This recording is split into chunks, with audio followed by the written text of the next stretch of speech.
What small thing has made a big difference to your creative process?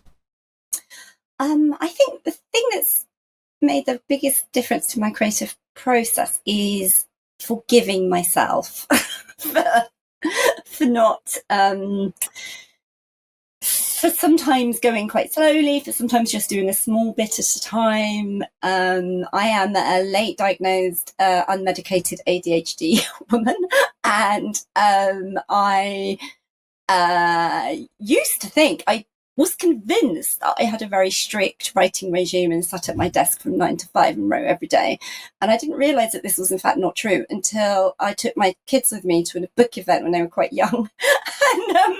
And I was saying this, and I heard this laughter from the back of the hall. I was like, "What? Why are you laughing, darling? You don't do that. What you do is faff around all day on the internet." When I thought about it, I thought, that is true. That is all I do.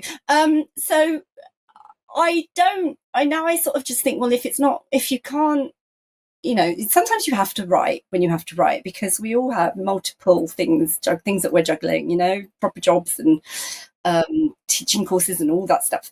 And sometimes you just have to go, right, well, this is my time to write and I have to write. But if I can't be that disciplined, I just say, all right, well, it's not happening today, but it'll happen tomorrow. Or you only wrote 10 words, but that's fine, because that's 10 more words and you'll add to it tomorrow.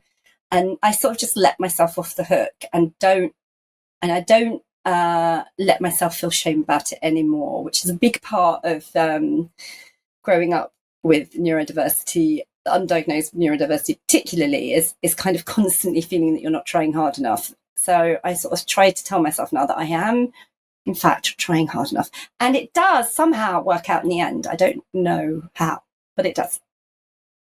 Yeah, I think the moral of the story is be kind to yourself and don't invite your kids to book events. So. I mean, I don't know if what's worse, that one, or when they came when they were a little bit older and they were sitting in the front row on switches.